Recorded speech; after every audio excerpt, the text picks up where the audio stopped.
everybody, welcome back to my channel, or welcome if you're new. My name is Sam, and in today's video we're going to be talking about all of the books that I read in May. I apologize that I missed last week's upload.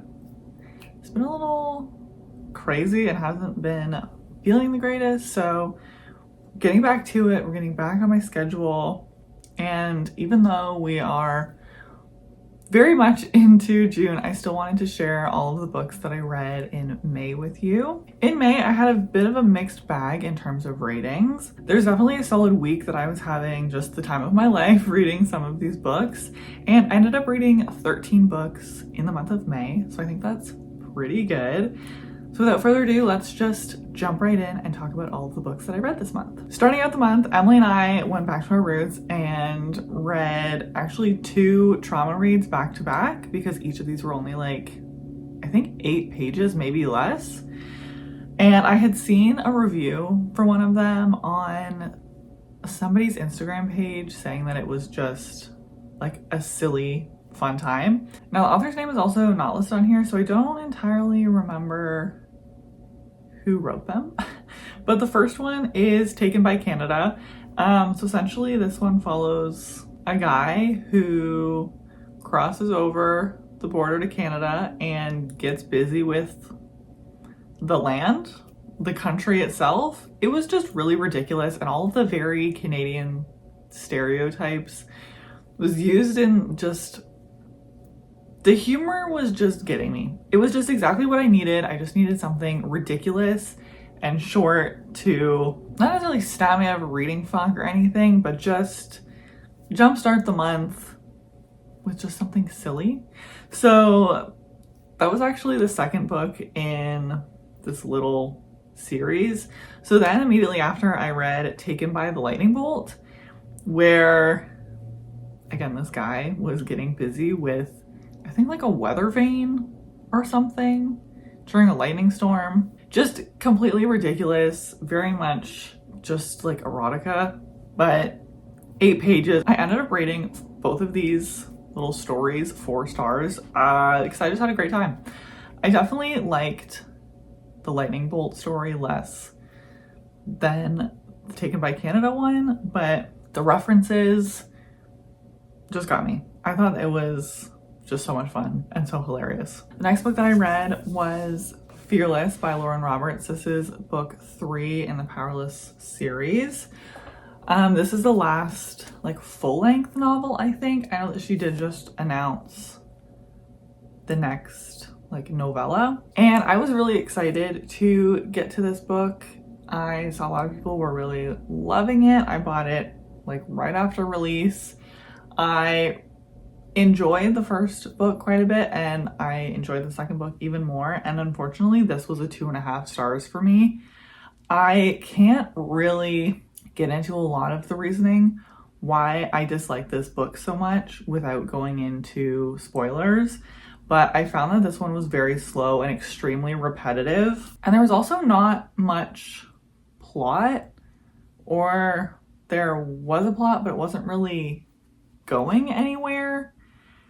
And I guess like the relationships was the main plot, but the relationship was just really giving me the ick. And with the circumstances that were taking place in this book, I could not root for them at all. I also found that there was a lot of plot holes, and it was just entirely too long. The ending totally came out of left field and just felt like a cop-out to me. I just really did not like the decisions that these characters were making. Yeah, unfortunately, I really did not enjoy this book, and I wish it was done differently. Now, I will still read the other books that come out in that series because I am so far into it, but not for me, unfortunately. Next book I read was Games Untold by Jennifer Lynn Barnes. This is, I think, her newest release. I was expecting this book to be book 2 in the like Inheritance Games spin-off series, but it was not. This is a collection of like bonus chapters and short stories of events that take place in between the events of the Inheritance Games. I ended up giving this 3.5 stars. I did enjoy it. We did get to see more of Nash in this book, which I really loved because he's definitely my favorite brother.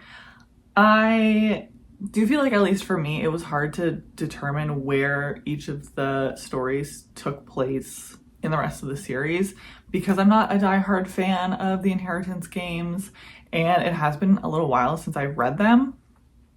So I don't necessarily remember all of the events that took place in that series. I did really enjoy this. I thought it was a lot of fun, and it was overall pretty quick. We did get some backstory, which was the second story, and that one was so long, and I really felt like it took me a long time to get through. But the rest of the stories I really enjoyed, and I thought it was a lot of fun. Overall, I did really enjoy getting more of the backstory and more of the behind the scenes of what was going on. So it was fun, but nothing special, so 3.5 stars for me. Next, I read First Time Caller by B.K. Borison. I was a little hesitant going into this book because her Love Light Farms series each of the books were a hit or miss for me. So I was a little nervous going into another book by this author, but I ended up loving this book. I ended up rating it 4.5 stars. In this book, we're following Aiden, who works at a romance helpline radio show, and Lucy, whose daughter calls into this romance radio show trying to get them to help her mom find love. And it was just so sweet and so fun and just really made me want to watch Sleepless in Seattle, which I'm pretty sure this book is based off of. I really enjoyed the radio show setting. I don't think I've read anything in that setting before, and it was just a lot of fun. It was different. I thought the relationship was very realistic and sweet. It was predictable at times, but it was just so fun. I was just smiling and giggling the whole time, and I just absolutely love the characters and love them together.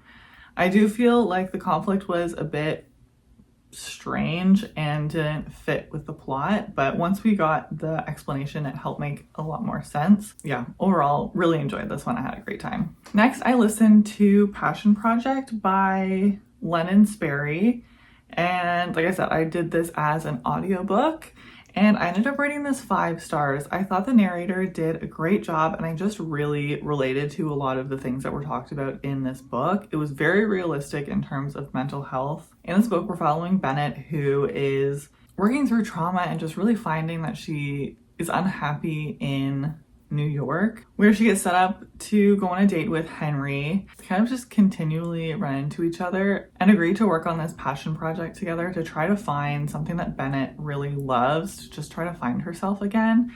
And it's just such a sweet story and talks about mental health in such a real way. So at times it was definitely hard to listen to, and just because of what Bennett is going through and knowing that if she just does this one thing, she would probably be better off, but also knowing that because of her mental health, it's so difficult to just do the things that you want to do or should be doing. So yeah, I just really appreciated the story, a lot of the quotes that were in it, and it just really resonated with me. So I would highly recommend this book, and I would highly recommend it on audio. There were a couple points where the narrator whispered, which I hate when they do that. I just want a consistent volume level because I can never pick that up, especially since I'm listening to my audiobooks while I'm driving. So especially with the car noise, the road noise, I can definitely miss some things. Next, I ended up reading Loathe to Love You by Ali Hazelwood. This is a collection of novellas. So there's 3 different short stories, which are all part of a bind up. And we're following a group of friends who are all finding love kind of in these unconventional ways.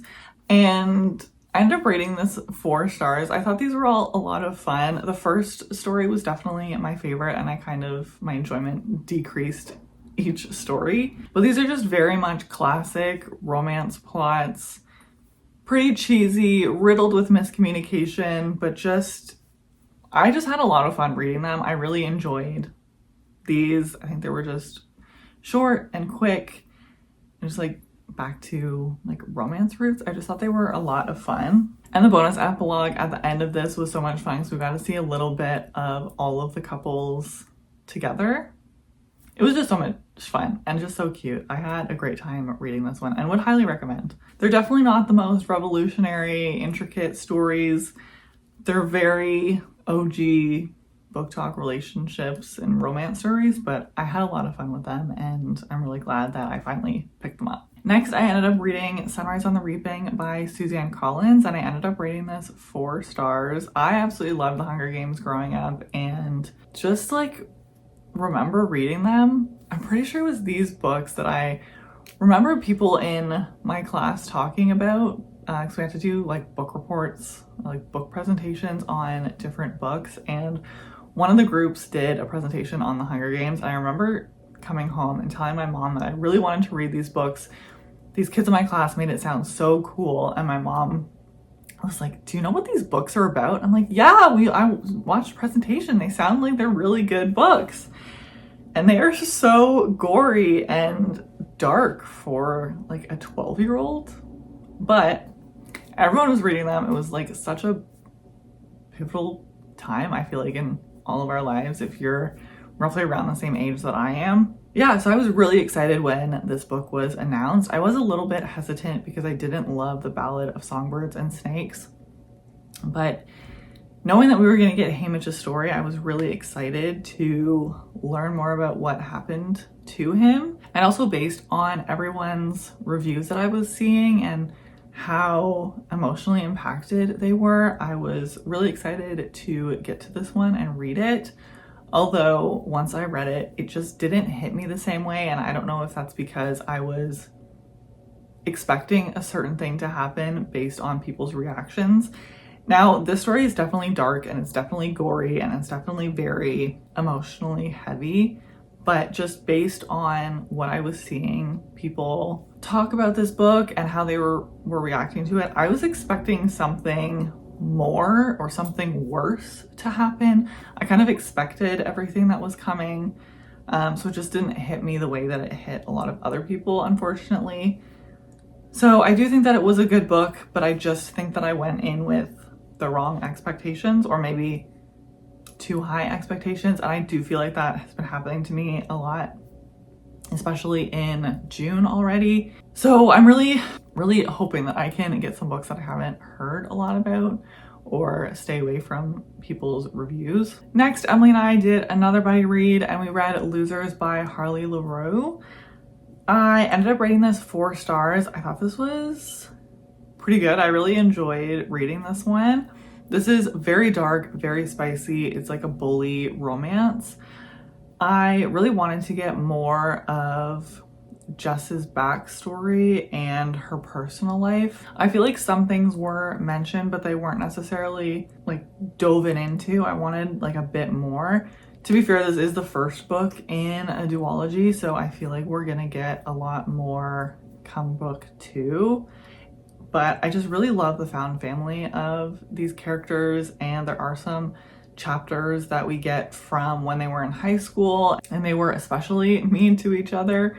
And I think that adds a lot of context, and I really appreciated getting those chapters and kind of seeing where all of these characters came from. So I did really enjoy this one, and I'm very excited to read book 2. Emily, we should get back to this duology here soon. Next, I ended up doing a reread of Every Summer After by Carly Fortune. I ended up doing a reread on audio because One Golden Summer was coming out. I read this book a couple of years ago and I wanted to do a reread just to make sure that I remembered everything about the characters before I jumped into One Golden Summer, because they are linked. I was a little bit hesitant to do a reread of this book because I rated it 5 stars the first time and I was really scared that it wasn't going to be 5 stars again, but I'm very happy to say it was 5 stars again, maybe even 6 stars. I just love this book so much. I feel like it was done so well. It's a very realistic young love, kind of like the realities of growing up, being in high school and having to go away for university and having these relationships that you really only get to see in the summertime. And it was also set in like Northern Ontario, which was very familiar to me, and yeah, it was just so nostalgic to going to my family's cottage in the summer growing up and having these friends that you would hang out with weeks on end in the summer and like never talk to them the rest of the year. I just absolutely loved this book and I'm so glad that I did a reread. The audiobook was also very well done and yeah, I thoroughly enjoyed it. Next, everyone was talking about Silver Elite by Danny Francis, and so I wanted to know what this was, and so I ended up picking it up from my library and giving it a try. I ended up rating this 3.5 stars. This is like a dystopian military romance. There was elements of this book that gave me a lot of Divergent vibes, just with sort of the training and the way that people were initiated into this like military group. I thought that this was just kind of a silly, goofy time overall, like a new dystopian world to get into. I thought it was just a lot of fun. Now, I did go in with the assumption that this was only a standalone, and I don't know where I got that from. I don't know if there was another dystopian or fantasy book that came out at the same time that is a standalone, or I just made that up all on my own. So I kind of had certain expectations of how this book was going to end. And when the ending, some choices were made that didn't make sense to me and were very dumb. And I was continuing to read and getting closer and closer to end. And there was still so much that hadn't been resolved. I was like, oh wait, is this not a standalone? Is this a series? So it made a lot more sense when I finished, but that definitely hindered my enjoyment while I was reading because I was expecting one thing to happen and I was getting very annoyed with the way that the characters were behaving and the decisions that were being made. And I just wanted more growth or determination or something from our main character that I don't feel like we got. I do think that the banter was really great and I was like giggling and smiling through this one as well. I do feel like the middle of this book slowed way down and that also was part of my confusion of thinking that this book was just a standalone and I didn't understand why like nothing was happening in this like huge chunk of time. So overall, I think this was a really fun new dystopian kind of world and I'm really glad that we're getting a bit more dystopian back into the mix. I feel like it's been quite a while since all of the like big dystopian books have come out and I think they're just so much fun. Next, Emily and I did another buddy read and we ended up reading Wild Love by Elsie Silver. I was a little hesitant going into this book because I know that a lot of people don't love this series of hers. And this is one of my top favorites of hers. I think I ended up rating this 5 stars. The banter was so amazing. I was laughing out loud to this book so many times. I thought it was so funny. The humor was just exactly my humor. Rosie really gave like cat energy. She would just be so just chaotic for no reason. And it was just so funny. I loved the connection. I loved the overall plot that was going on and the messaging that was talked about in this book. I just felt like it was so realistic, healthy relationship, and I just absolutely love this book. I love Elsie Silver's writing and I cannot wait to continue this series. And the last book that I read in the month of May was Out on a Limb by Hannah Bonham Young. I ended up rating this 4 stars. I feel like everyone talks about this book and says that it's just best of the best, and unfortunately it just didn't quite work out for me the way that I thought it was going to. I kind of went into this book with different expectations than what it was. In this book, we're following Win and Bo, and they meet at a Halloween party and kind of have like a one-night stand, and come to find out Win is pregnant, and they are kind of working together through this time and figuring out how to navigate this new life of theirs. I feel like there was mentions of things of trying to be more deep and talk about deeper things, but to me it felt like it was just on the surface. We didn't really get to dive into the characters and what they were going through and their experiences. And just the way that, again, people were talking about this book, I was waiting for something to happen that would make me fall completely in love with it, and that just didn't happen for me, unfortunately. And that is all of the books that I read in May. Overall, I think I had a pretty good reading month. A couple 5 stars, did a reread, used my library a lot this month, which I always love doing. Let me know down below what your favorite book was that you read in May. I would love to chat with you. If you did enjoy this video, please give it a like so that I know. I hope that you have a great rest of your week, and I'll see you in the next one. Bye.